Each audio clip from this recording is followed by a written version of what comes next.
नमस्कार दोस्तों, full on test channel में आप सबका स्वागत है। आज हम बनाने जा रहे हैं साबूदाने की व्रत वाली टिक्की। पिछली वीडियो में मैंने आपको व्रत वाले ड्राई फ्रूट के लड्डू बनाना बताया था और आज हम बनाएंगे व्रत वाले साबूदाने की टिक्की, जो कि बाहर से बहुत ही क्रिस्पी होती है और अगर आप इसको तोड़ के देखेंगे तो ये अंदर से बहुत ही सॉफ्ट और बहुत ही टेस्टी होती हैं। इसके 3 इंग्रेडिएंट्स होते हैं मेन। एक होता है साबूदाना, दूसरा आलू और तीसरा मूंगफली। तो इनके कॉम्बिनेशन से बहुत ही टेस्टी बनती है टिक्की। और अगर आप इसको हरे धनिया की चटनी के साथ खाएंगे तो इसका टेस्ट जो होता है ये डबल हो जाता है। तो चलिए बनाते हैं व्रत वाले साबूदाने की टिक्की। साबूदाने की टिक्की बनाने के लिए मैंने 1 कटोरी साबूदाने को 3 घंटे पानी में डिप करके रख दिया था। 3 घंटे के बाद मैंने इसका पानी निकाल लिया है और ये साबूदाना सॉफ्ट हो चुका है। और मैंने 3 आलू बॉईल किए थे, उन आलूओं को मैंने कद्दूकस कर लिया है।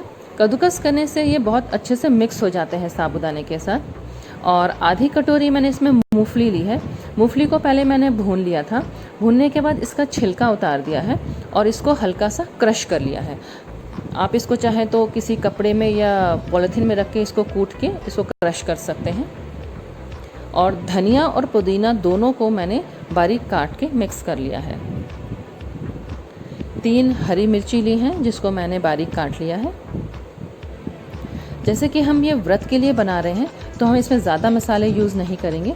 मैंने इसमें 1 चम्मच सेंधा नमक यूज़ किया है, आधा चम्मच काली मिर्च और आधा चम्मच हमने लाल मिर्च पाउडर यूज़ किया है। ये सारे इंग्रेडिएंट्स को हमने एक बाउल में मिक्स करना है। ये रेसिपी जो है ये व्रत के अलावा आप कभी भी बना सकते हैं। अगर व्रत के अलावा अगर आप बनाते हैं तो इसमें आप और भी मसाले ऐड कर सकते हैं, लेकिन व्रत में ज़्यादा मसालों का यूज़ नहीं होता है, इसलिए मैंने इसमें सिर्फ नमक, काली मिर्च और लाल मिर्च ही यूज़ की है। और एक बाउल में आप ये सारे इंग्रेडिएंट्स को डाल दीजिएगा।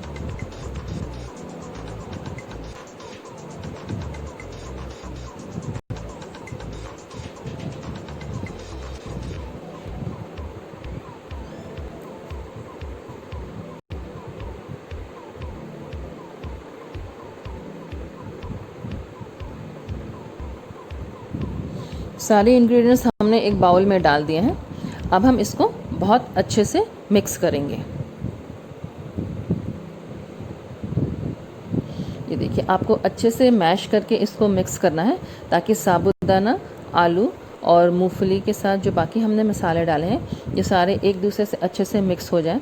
और साबूदाना जो होता है ये थोड़ा सा स्टिकी होता है, इसमें स्टार्च ज़्यादा होता है, इसलिए ये बहुत अच्छा बाइंड हो जाता है। तो आप इसको अच्छे से इसको मलेंगे तो ये बहुत अच्छा डो तैयार हो जाता है और टिक्कियाँ भी फिर बहुत टाइट और अच्छी बनती हैं। अब हमने टिक्कियाँ बनानी है, जिसके लिए हमने हाथों में थोड़ा सा घी या तेल लगा लेना है। छोटा सा पोर्शन हम लेंगे डो का और उसको हाथों में लेके इसकी टिक्कियाँ बनाएंगे। ये देखिए, इस तरह से आप टिक्की बना सकते हैं। आप चाहे तो टिक्की बनाएं, चाहे तो इसके पेड़े बनाएं, जो शेप आपको अच्छी लगे आप उस शेप में बना सकते हैं। मैंने टिक्की बनाई है क्योंकि मुझे साबूदाने की टिक्की ज़्यादा पसंद आती है। तो इस तरह से एक एक करके हम सारे डो की हेल्प से टिक्की बना लेंगे।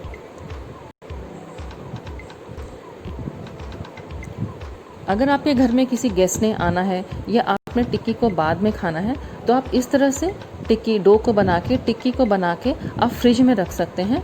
और जब आपका मन करे खाने का तब आप फ्रिज से निकाल के इसको तल के आप फिर खा सकते हैं।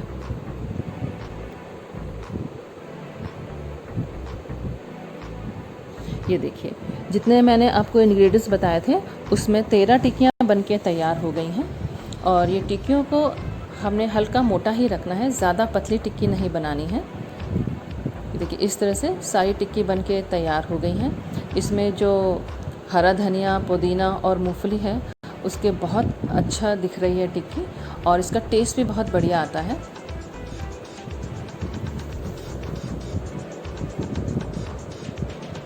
तो इस तरह से हमने टिक्की पहले ही बना के तैयार करके रख लेंगे। अब हमने इन टिक्कियों को तलना है, जिसके लिए मैंने एक कढ़ाई ली है। कढ़ाई में तेल को डाल के अच्छा गरम कर लिया है। जब तेल अच्छे से गर्म हो जाए तो आप फ्लेम को मीडियम पे कर दीजिएगा। उसके बाद इसमें एक एक करके टिक्कियाँ डाल दीजिएगा। फ्लेम को आपने ज़्यादा हाई पे नहीं रखना है, ना ही ज़्यादा लो पे रखना है। हम मीडियम फ्लेम पे ही रख के टिक्कियों को तलेंगे, क्योंकि अगर आप ज़्यादा हाई करते हैं फ्लेम को तो टिक्कियाँ बाहर से पक जाएंगी और अंदर से कच्ची रह जाती हैं। और अगर आप लो फ्लेम पे बनाते हैं तो टिक्कियाँ तेल को एब्जॉर्ब कर लेती हैं और बहुत ऑयली लगती हैं। तो आप इसको मीडियम फ्लेम पे ही बनाइएगा, और मीडियम फ्लेम पे जब ये एक तरफ से पक जाती हैं तब आप इसको पलट दीजिएगा और दूसरी तरफ से इसको पकाइएगा।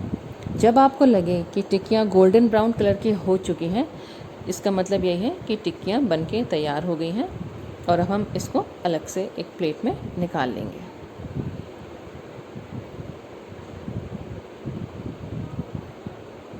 ये देखिए, इस तरह से हम इसका थोड़ा एक्स्ट्रा ऑयल निकाल लेंगे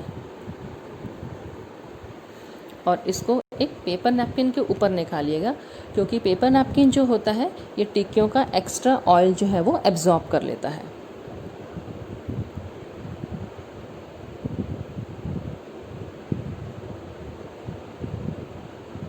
देखिए, इस तरह से इसका एक्स्ट्रा ऑयल निकल जाएगा और बाकी का जो ऑयल होता है ये पेपर नैपकिन एब्जॉर्ब कर लेगा। इस तरह से देखिए सारी टिक्कियाँ बन के तैयार हो गई हैं। बहुत ही टेम्पटिंग है, बहुत ही टेस्टी होती हैं ये टिक्कियाँ। ज़रूरी नहीं है कि आप इसको व्रत में ही खाएं, जब आपका मन करे तब आप इसको बना के खा सकते हैं। बस 3 से 4 घंटे पहले आपको साबूदाना भिगोना होता है, उसके बाद आप इसको बना के फ्रिज में भी रख सकते हैं। लेकिन जब आपको खाना हो तभी तलिएगा, पहले से तल के मत रखिएगा।